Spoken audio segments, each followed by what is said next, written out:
Yeah, sounds good. Since we're doing a little more formal, and I'll just kind of stand up here in front of the table unless you guys want to sit up here. Okay, perfect. For those that don't know who I am, my name is Russ DeBoodt. I'm the fire marshal for Crook County Fire and Rescue. We are the structure department, if you will, here in Crook County. So Crook County Fire and Rescue, our fire district is about 450 square miles. I guess I'm supposed to introduce myself more than just Russ. I've been in Crook County for 10 years now. I grew up here though, so I've lived in Crook County for 35 years. So I'm a local kid. So Crook County Fire and Rescue, our fire district, which is where we provide structure protection, is 450 square miles. It essentially goes from the Grange Hall out Ochco Highway all the way to past West Powell Butte Estates and Powell Butte, and from Prineville Reservoir all the way to the forest boundary as you go out Mackay. And so it's a pretty big fire district. We also run the ambulance in Crook County, so if you call 911 and need a medical assistance, the ambulance comes from our fire district as well. Our ambulance runs the entire county, so our ambulance covers all the way down to Paulina and past, and so we go all over the place. We are a combination department. What that means is we have career firefighters, we have part-time firefighters, and we also have volunteer firefighters. So our career ranks currently at the moment are made up of 6 career firefighter paramedics per shift. So we have 3 shifts, and they're supervised by a battalion chief. Then we have the fire chief, our deputy chief, and myself as the admin staff. As far as tonight's event goes, certainly inside the fire district, we also respond to wildland fires. So we're an all-hazard response. So we do hazmat, we do wildland fires, we do structure fires, we do medical response. So we're it in that regard. But we set the burn designations for the whole county, or I do. So when you think of burning both in the summertime and the wintertime, and if you've ever had to call the 447 burn number, you'll recognize my voice because I'm that person. So if you have any complaints, please come talk to me, and I'll see what I can do. So we set the burn designation for the entire county. The county burn ordinance is actually set by Crook County, the governing body of Crook County itself, but we play our role in that we set the daily designations. That's how the city does it as well. The city's ordinance actually is the rule of burning inside the city limits. We just happen to set the daily designation.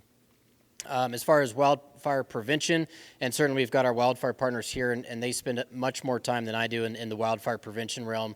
But Crook County Fire and Rescue, with our partners, has always put together what's called Crook County Fire Ready. It's a booklet that we probably have several copies, but I've got copies on my desk if anybody would like to take one with them. It's also online on our website, so you can download it on your phone. It's loosely based, and I say loosely just because it doesn't have Firewise printed on there, but it's loosely based on the National Firewise standards about defensible space around your home. I don't know if we want to, are you guys going to talk about Senate Bill 762 at all, or should we just skip it completely? Okay. I'm going to skip it completely. Yeah, we don't have that kind of time. Well, I don't expect too many answers. This group might be okay. So I'll briefly gloss over it. So in that Senate bill, there are defensible space standards that the Office of the State Fire Marshal is putting together in their defensible space code. Myself and our local deputy state fire marshal, we haven't decided who ultimately would be the ones that would have to enforce those standards. And so that would be our role in that kind of more statewide effort, would be in the consultation and ultimately, if you want to call it enforcement of that Oregon Defensible Space Code. So maybe a couple questions, anybody? Yes, please, any questions? Again, informal, right? How many total staff do you have, including your volunteers, your part-time? Yeah, good question. So we fluctuate, it kind of floats, but we're always averaging about 50 responders. So quite a good rank, really, for the size of the department that we are. As you can imagine, though, so we've got 21 what we'll call line staff. So again, that's 18 career firefighter paramedics a shift with 3 battalion chiefs. So 7 per shift. That's actually going to be bumping to 8 per shift in January. We're going to hire 3 more people. But as you can imagine, that goes really fast, right? So there are times where really one incident, so one structure fire requires everybody to go respond to that. And so there are times where, it's we have 1 or 2 or 3 calls occurring at one time.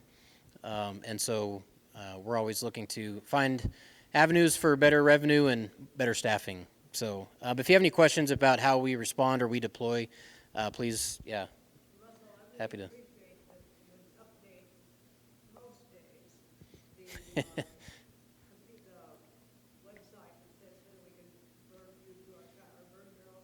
Yes, that's me. Yep. Yeah, yeah. So I will say, and the fire chief's not here, so he can't defend himself. But those days are mostly usually days when I have finally taken a day of vacation, and the fire chief promised me he'd update the website, and then I get 3 or 4 calls on my vacation day from people that have my cell phone number asking me why the burn day is not updated. So luckily I can do it on my phone real fast. But it's not always the chief. Sometimes I do forget, but. Since he's not here, it's easy for me to blame him. So, Any other questions, anybody? So, Russell, how are we doing with the DEQ monitoring our smoke programs? great question. So, the reason that we have burn days is it is part of a lot larger plan that the whole community developed about 10 years ago and really codified into a Prineville, Crook County air quality PM 2.5 particulate matter plan. Pretty sure that's the title of the document, which is a little crazy, but that's what they called it. And our little part of it was to help manage wood smoke being produced from private property, essentially, in Crook County and its impact on that PM 2.5 number. Whether we've just done a really good job or whether we've benefited from some good weather, it's hard to really tell. I think we'd all recognize that really the more macro weather patterns that we see play a lot bigger role in maybe our local smoke that we see than whether or not my burn barrel 13 miles from town is actually impacting the monitor. However, we've done very well. So we're well under the standard, at least the current standard. I do hear some talk from my partners at DEQ that the EPA is considering a change to how they run the standard. And we'll see how that impacts our numbers. But as of right now, we have excellent air quality as it goes really in Crook County. And as most of you know, really most of the smoke I would say that we do get in Crook County, and certainly in the summertime obviously is not generally from Crook County. But we live in a lower elevation area. I try not to say we live in a hole when I'm doing public presentations, but since it's just friends here tonight, Prineville's a hole. The monitor is in the bottom of that hole. And as you can imagine, as smoke moves through a landscape, it really just kind of funnels and sets here. So that's just a challenge that we have to battle with. But good question. I would say we have excellent air quality and have for the last several years. We've not been anywhere near close to going over the standard. We might have a day or two that outside of fire season where we went over the standard, but as a whole, we are well below the threshold for any sort of what they call non-attainment designation, which is what we're trying to stay out of.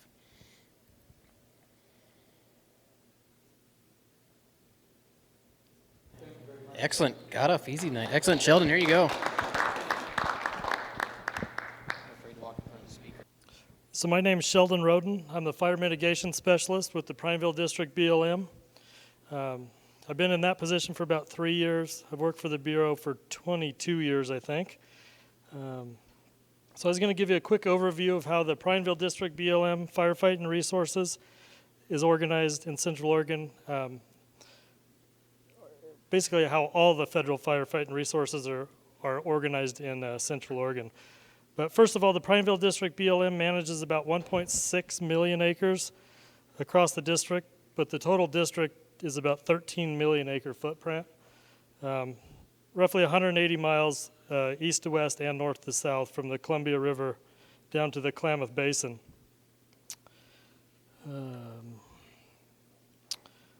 So for fire suppression, the Prineville BLM is part of what we call COFMAS, stands for Central Oregon Wildfire Management Service, which is made up of the Prineville District BLM, the Ochiko National Forest, and the Deschutes National Forest.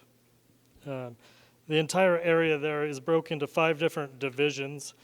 I got handouts there I forgot to tell folks about that kind of have some maps and stuff that go along with what I'm talking about. One of those maps in there is the fire history for Central Oregon that shows the fire history from 2000 to 2020, which is a pretty interesting map to look at. There's certain places, especially in the northern part of the the state up toward the Columbia River and the Deschutes River that have burned like 8 or 9 times in that 20-year period, which is well beyond the historical fire return interval. In the handout, I also have a map of the 2022 fire season. Kind of shows where the fires were and the general size of those fires. I think most of those, I don't think it includes the ODF stuff, so it may not be a great snapshot of Central Oregon in total. In 2022, I got some stats here. On federal land, the 10-year average fires per year for Prineville District is about 81 fires per year. 45 of those typically being lightning and about 36 of them being human caused, so kind of a 50-50 split. And then if you go over to the Deschutes National Forest, they have human caused fires of about 103 per year and lightning fires of about 78. And then the Ochoco National Forest kind of falls in the middle of those. For the total fires that the federal resources responded to this year was 316. And then the 10-year average acres burned. For the Prineville District, we average burning about 40,000 acres a year. The Ochoco National Forest is about 6,000 and about 4,900 for the Deschutes National Forest. The 2022 total for all of Central Oregon was about 7,900, which is well below the average.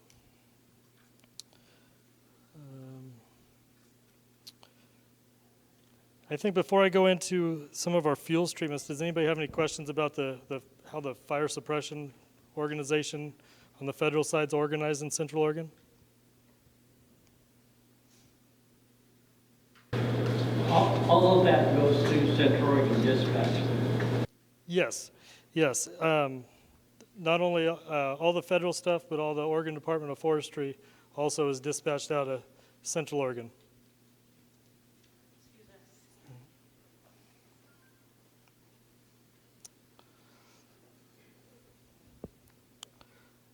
So for hazardous fuels treatments,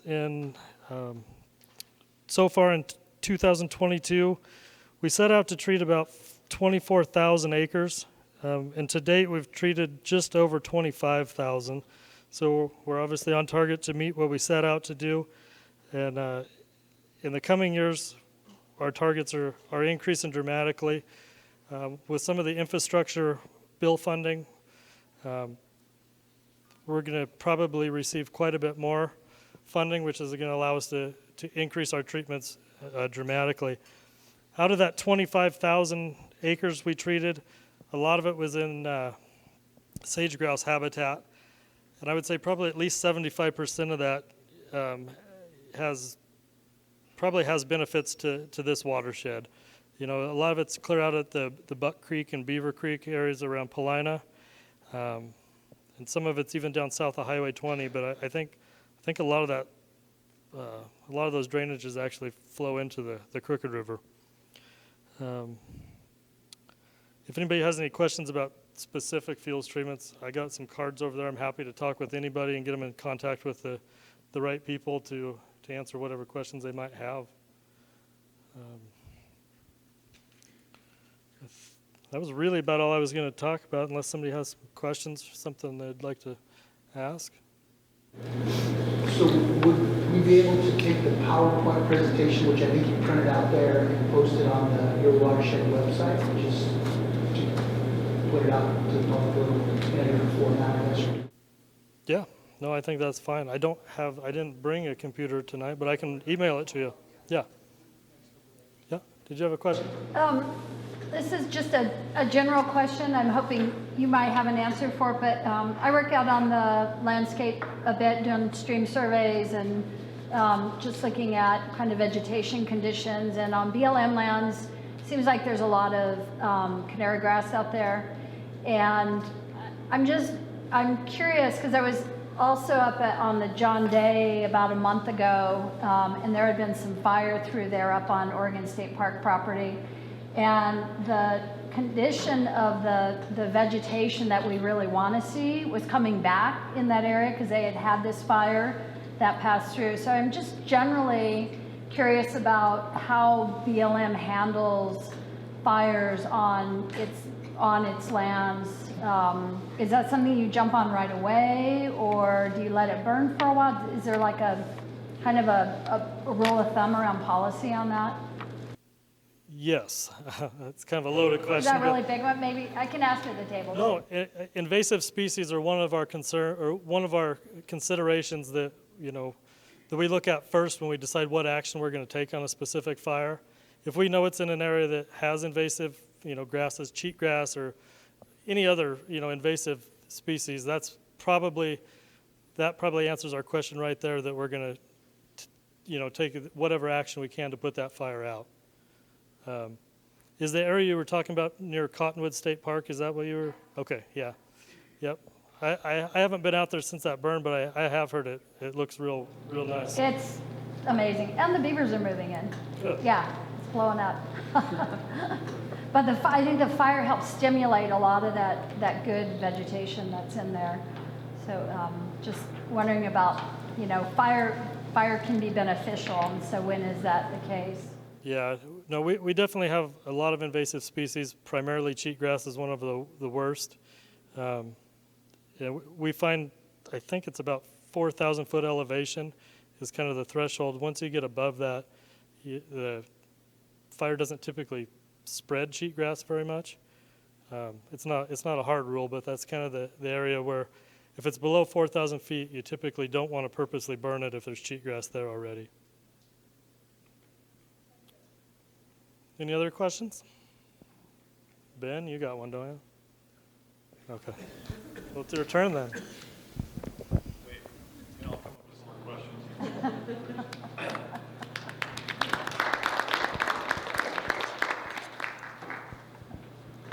Good evening. So my name is Ben Duda. I'm with Oregon Department of Forestry. I've been with the department over 20 years now. I think 94 was my first fire season. Kind of started out on the west side, Santiam Canyon, Lyons, Detroit, Mahama country. Came over here to Eastern Oregon in 2004 as a seasonal firefighter there in the Prineville office, and spent a couple of years there before I got the protection suit job in Sisters. So I've been in Sisters most of my time here, and recently become the acting unit forester over Prineville Sisters area. Our unit here in Prineville in particular, we have 4 engines, an initial attack dozer, as well as a dedicated recon plane that we base at the Prineville Airport. And like Sheldon said, we are heavily engaged with our cooperators locally, BLM, Forest Service, Crook County Fire and Rescue, and we're all dispatched out of Central Oregon Interagency Dispatch, which is pretty amazing. And while there are other interagency dispatch centers, I think we're real fortunate to have the cooperation we do here in Central Oregon. We live and breathe what we call the closest forces resources. So when a fire report comes in, it doesn't matter if a red truck, a green truck, yellow or white truck is the closest one, they're gonna go regardless of who's protecting that ground. We'll figure out the paperwork later, because we all know every fire that starts has got an opportunity to become everybody's problem. So we'll sort it out later. Our unit here in Prineville also hosts 2 stewardship foresters, neither of which could be here tonight. So I borrowed Ross Huffman from our sister's office. They do interchange, help each other out quite a bit.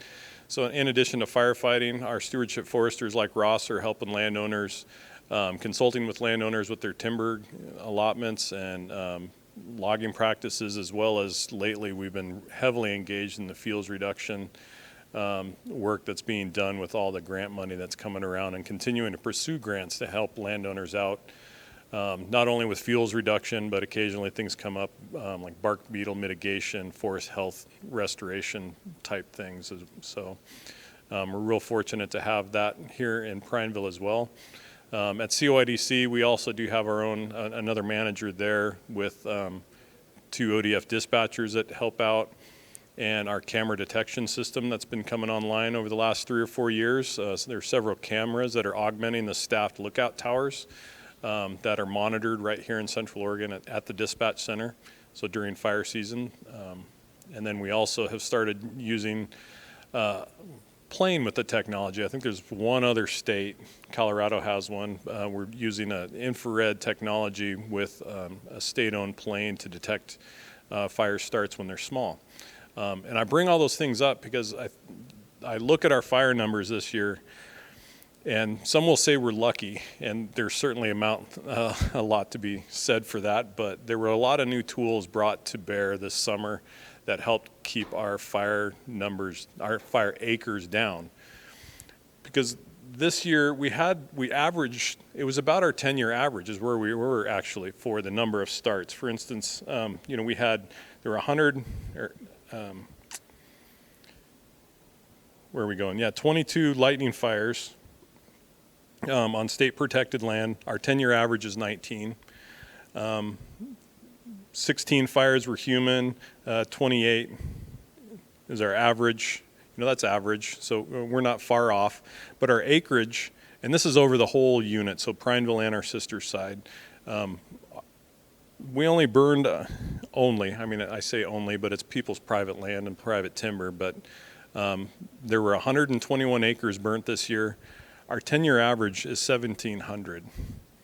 So I think part of that is from these new tools that we've got, the additional aircraft that were around both on the federal and state side, the coordinated effort between all the agencies, and the early detection of these. There were, I know over a dozen in particular from that infrared flights that we would take these flights at night after a lightning storm, and we could find a fire that was just inside the drip line of a tree that wasn't putting up enough smoke for lookouts to see yet, but they would show up at night with infrared cameras, and they're literally flying with military grade infrared goggles that can, a flickering light off in the trees shows up really well for those guys. So it was a pretty amazing process to see come to fruition this summer.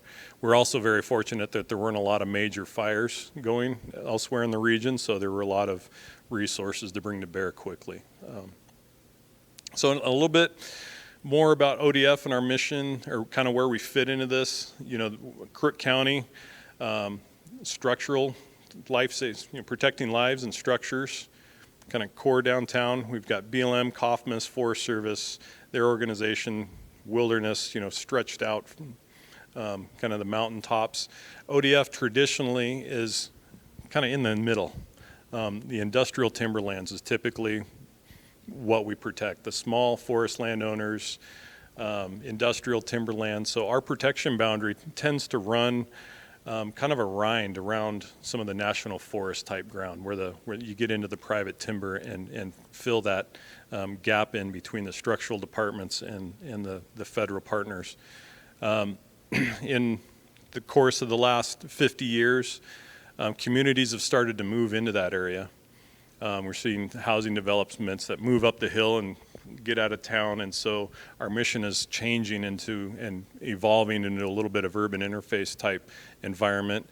And in some of those areas, it becomes what we call dual protection with rural fire departments like Crook County, and so we share responsibility in there in joint jurisdiction. Interesting, I feel our funding is important to point out how we're funded.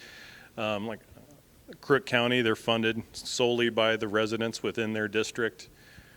The federal agencies, they're funded by Big Brother back in DC. State Forestry is funded in a hybrid model of both. Half of our budget comes from the landowners right in our district, and then half of it comes from general fund in Oregon. So we've got we really are bridging the gap kind of between the two organizational structure, and it really ties us to the landowners that are in our district and in our unit. So it's a really fun place to be, I think. It lets us kind of play both sides of the fence a little bit. and this has been just a wonderful place to learn how to fight fire and learn those relationships. As you can tell, I came from the fire side, but there is a whole nother private, they're calling it forest resources now, the private forest side of it, and helping our private landowners I had to drag Ross down here just in case there were any of those questions. So I'm learning as far as we go for that. Let me leave it there and see what questions come out of the group. Ross has got so much on his plate right now. I know locally, we do. When do those flyers hit the mail?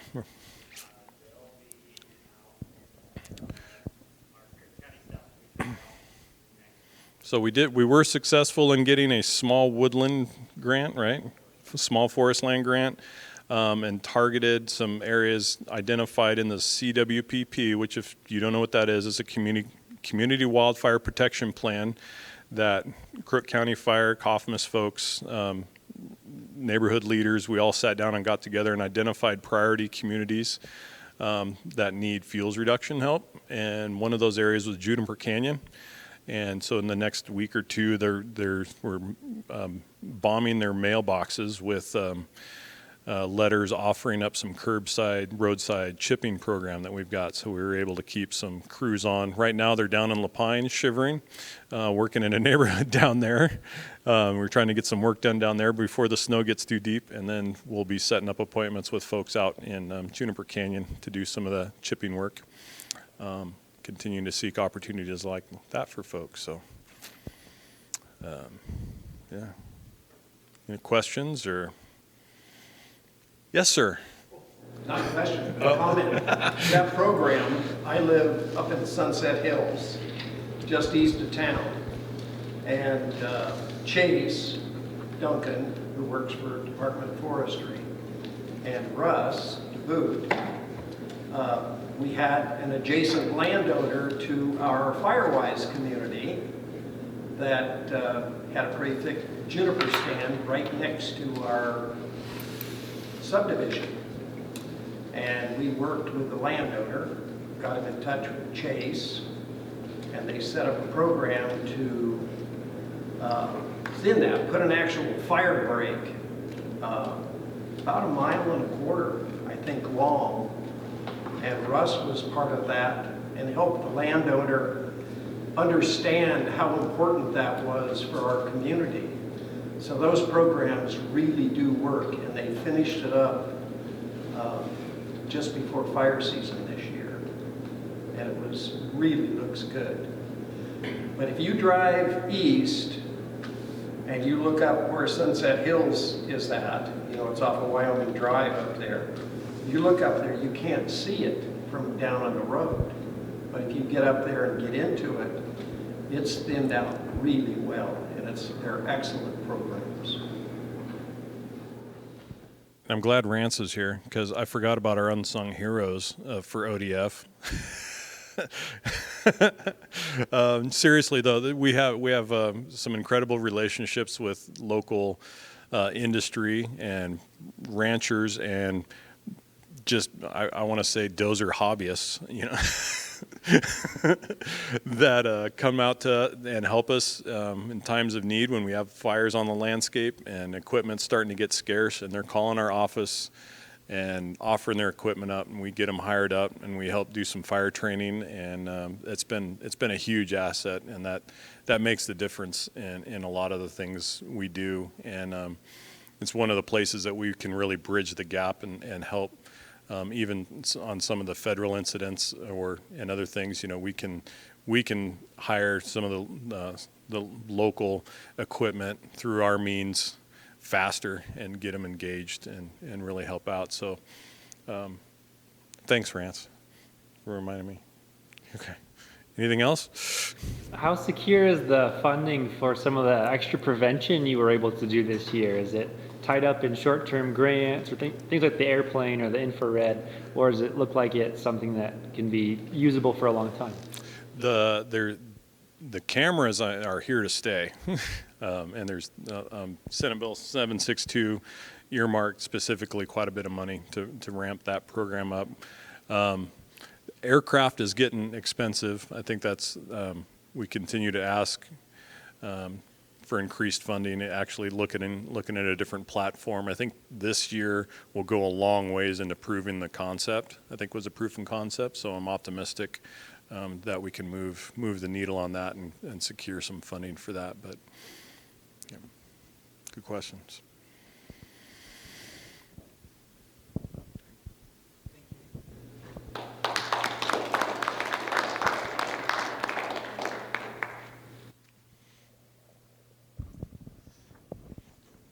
Well, I'm retired. Actually, 4 times. My name is Gordon Foster, and I had the privilege of working with the Rangeland Fire Protection Associations for 16 years. And it was probably a highlight of my career. I started with the Forest Service. I spent 35 years with the Forest Service, and then 16 years with the Oregon Department of Forestry. And co-op fire and prevention was kind of one of my passions. I spent 35 years of fire management in the Forest Service. And my last 6 years with the Forest Service I was the liaison in co-op fire to Oregon Department of Forestry. So the cooperative fire programs are funded, actually go back, it's kind of a neat history, that it's set up in the Forest Service. It's a branch of Forest Service that a lot of Forest Service people don't know about. You think of the Forest Service and its Forest Service Administration. But there's a whole section of the Forest Service called State and Private. And what the intent of that is to assist the states in the development of rural and wildland fire protection. So I got to work in that, and I was the liaison to the state. And so we're helping the states implement those programs. Well, I had to leave the Forest Service because I got too old. And so the state says, come work for us. And I kept going, no, I can't do that. And they finally convinced me. My wife finally kicked me out of the house and said, go do it. But the program that I got into, I went to John Day as the unit forester for ODF, for Central Oregon District. But part of that job was being the liaison, or the person that assisted the Rangeland Fire Protection Associations. And I had heard about them. There was an association called Ironside that started actually in 1963. And that program was set up, a guy named Don Olds, who was a senator, was looking at a way to get fire protection on rangeland in Oregon. And Oregon's kind of unique. Oregon statutes, and I'm going to really gloss this one over, Oregon statute says it's the responsibility of the landowner to provide for fire protection. And if you really think about it, we pay for our structural protection, but in our wildland protection, it says that me as a landowner, if I'm in a forest protection district, I can go to the Board of Forestry and I can present a plan to protect my land. And if I don't do that, then I can become part of an association to protect my land. And in Oregon, there are 3 active associations, forest protective associations, which is Walker Range, Coos Forest Protection Association, and Douglas. And the landowners actually protect wildland, not ODF. And then if you don't join an association, then ODF steps in and assesses the landowner and provides that protection. Well, Don Olds, way back when, 1963, got this process put into Oregon statute that allowed landowners to form an association to protect rangeland. Well, I knew about them because I worked on the Mount Hood National, or not Mount Hood, Wallowa-Whitman National Forest, and that adjoined the Ironside Association. So I was a little bit familiar. Well, I moved to John Day, and I became very familiar because there was Ironside. A few years before, like 1998, the Crane Rangeland Fire Protection Association, the Fields Andrews, and the Druzy, Pine Creek Druzy associations had started. So there were 4. And I got to learn real quick because I came from a totally different agency and started to work doing that. And one of the first things I had was I got called up by some folks that were in Riley and some folks at Twickenham and said, come tell us about Rangeland Fire Protection Associations. And so I did some scrambling, and I talked to the folks in Salem, and I says, well, how do I do this? Well, I got into it, and it started. And then I get a call from this guy over here, the black hat, Rance.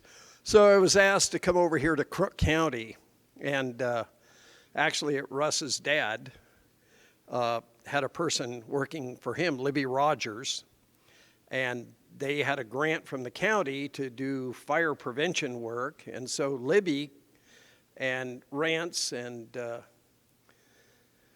Phil Morshell called up and says, hey, come talk to us about Rangeland Fire Protection Associations.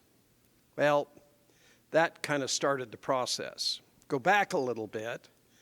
I was the Forest Service representative on a statewide fire review back in the mid-90s looking at the issue of protection in Oregon. In 2004, I was the ODF representative to that same type of group where we were looking at unprotected lands in Oregon. And out of that came a full-time position to assist rangeland fire protection associations. But enough about that. Well, the program, what it is it allows landowners to band together and protect their rangeland. Now, if you look at, back up a little bit, at that time in 2004, there were 7 million acres of unprotected rangeland in Oregon. That was in 2004. And most of that land was intermingled with BLM land. So if you think of the ranches out in southeastern Oregon, you can kind of imagine where you have these scattered inholdings in BLM ground. And so they wanted a way to protect their lands. And in this 2004 fire review, there was a BLM person, and they says, well, why don't you put somebody full-time in that position doing that? And the BLM goes, we'll fund it. So the whole rangeland program, starting in December of 2005, was funded by BLM, funded an ODF person to work with and organize rangeland fire protection associations. And what we did was we set up a program to go out and talk to the counties, to talk to the ranchers, and try to convince them of doing this. I said we set up a program. We never implemented it. We never had to, because we were overwhelmed with the requests for people to come help us get this started, which was really a cool program. And its effect, you know, John and Lynn, I guess you're the president now of the Post Paulina? Chairman. Okay, chairman they call him now. Okay. Well, what it is they're set up just like the forest protection associations. And they're domestic nonprofits. They're registered with the Secretary of State, IRS, tax ID numbers, the whole bit. And then ODF is to support them. ODF does not tell them what to do. ODF does not dictate in any way what they have to do. They are an organization on the same governmental level as ODF. They report to the Board of Forestry just like the Oregon Department of Forestry reports to the Board of Forestry.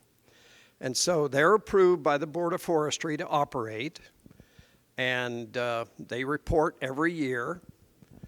And I guess right now there are 27.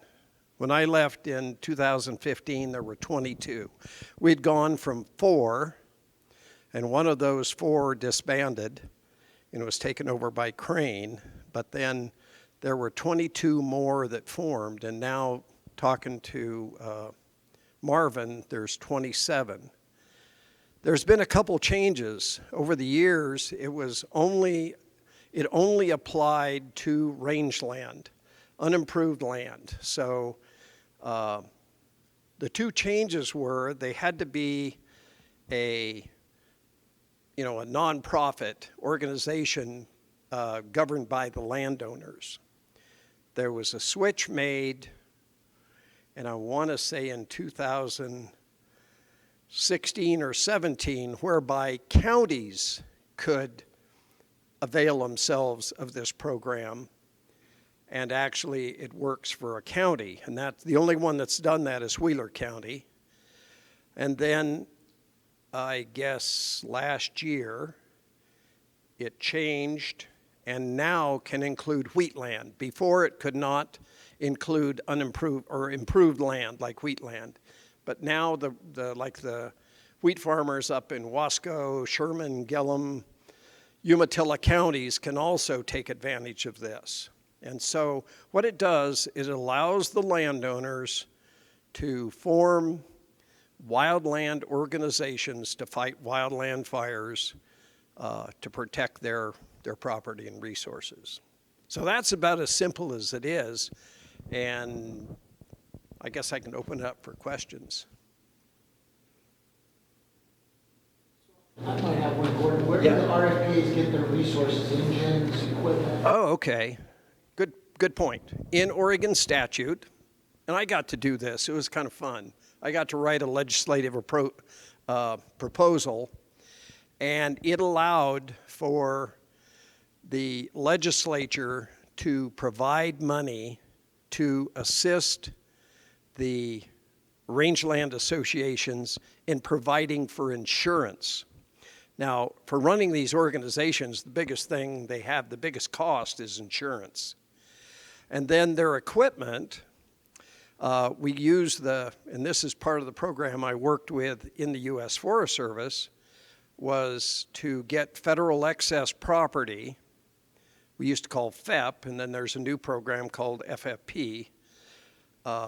There are programs where the U.S. Forest Service turns over their fire trucks after they run them for about 7 years. They turn those over, and those trucks will go into this program that they can go to rural fire districts, to rangeland associations, to small cities. So they get equipment through that, and then there's a funding process. There's the VFA and the RFA grant process, which are administered by ODF, but the funding comes from the federal agencies.